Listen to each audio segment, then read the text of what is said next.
Thanksgiving. Better we get settled in here.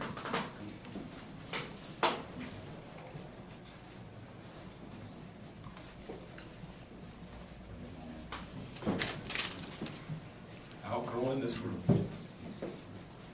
Growth in the city of Sacramento.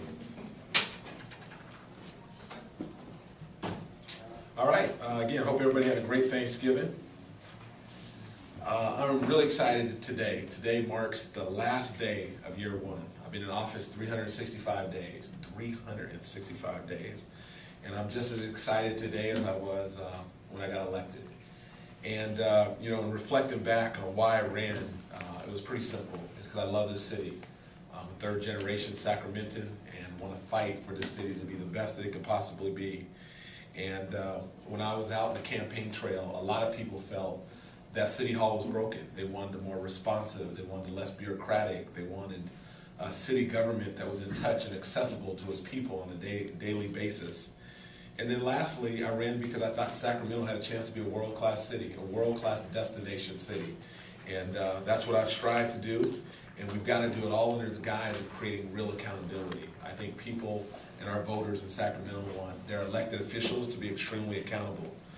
So what have we accomplished in this year? There's been a lot of things that we've accomplished. I'll just name 3 or 4. First of all, I campaigned by making public safety a top priority, and we've been able to do that in a very down economy. It was a very difficult thing to do, but to be able to hold the line when it comes to cops, we were able to do that in a very significant way. We were able to get over $12 million of economic stimulus dollars. That's going to allow us to put even more police officers on the street in the next 3 years. Crime is down. Homicides are down 47%. That is very significant in a down economy. And even at this point, we were able to put 10 more police officers on the street. So what you're going to see is that commitment even continue forward, even in terms of next year. Secondly, service and volunteerism.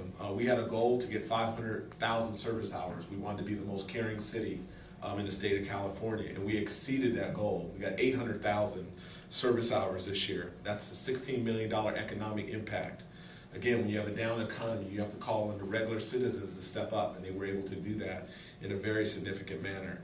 And then we've been able to have more volunteers at City Hall. We started something called the Mayor's Fellow, where we had 5 Harvard Fellows come out. We are now in conversations with Sac State, UC Davis, and others to bring a similar program here to Sacramento. And then lastly, we've been able to use the task force, both public and private opportunities. The entertainment sports complex is the latest, where we're calling on private citizens to somehow help and give back to our community. So I'm very proud of what we were able to do in terms of service. And then lastly, open government. We wanted to streamline council meetings. We were able to do that. There used to be 2 council meetings, now there's 1. We were able to go out and visit and talk to thousands of people in the community with office hours and town halls. And we have our website, online town hall. So all these things have happened in our community.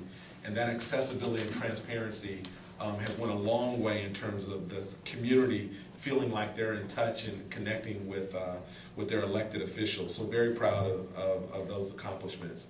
We've also had conversations on K Street and Westfield and all those sorts of things. If you guys have questions, I'd be glad to address some of those. Things we didn't get done. I think one of the most difficult challenges in year one for me was I was not able to successfully protect the city's budget from the state. The state has its own set of budget woes, but the state basically, reached into the pockets of the cities to balance their budget, and that was not something that set well for me. Secondly, as it relates to the way the council is functioning, I do not think council has functioned the way ideally would have liked to see it function. It's been frustrating to say the least, and I think we've allowed differences and petty issues to get in the way. And I campaigned with a commitment to try to make an environment where it's not business as usual, and that's an area certainly I have to improve, and I think there's a lot of upside there. And then the last thing that I think we did not do as well, and I think we in fact took a step backwards, is creating a business climate. I think we had an opportunity to be a city that's known and friendly to the business community, and that ties to job creations and so forth, and we were not able to do that as well as I would ideally like to see happen. In terms of looking forward to next year, I'm not gonna go into that so much today, other than to say that, you know, in the next couple weeks, I wanna really reassess a little bit deeper on what we accomplished, in year one and what we can do better, and then start talking about those. I think it's very clear, there are still tough days ahead. We do not have the worst days behind us. There's still gonna be some significant challenges going forward. But I will say this, everything that I do next year will have a lens of job creation in mind. Jobs, jobs, jobs. Our unemployment rate is far too high. The foreclosure crisis has impacted us in a very significant way. When it comes to economic stimulus dollars, we want to be a city that's known for doing a great job of taking those dollars and creating jobs. So jobs, jobs, jobs is going to be very important. We've got to diversify our economy. That's going to be important. And then lastly, we've got to try to figure out a way to create more economic development opportunities by attracting more businesses. So that will be where my primary focus will be going forward. And then I'll close with two things. One is I do believe very strongly that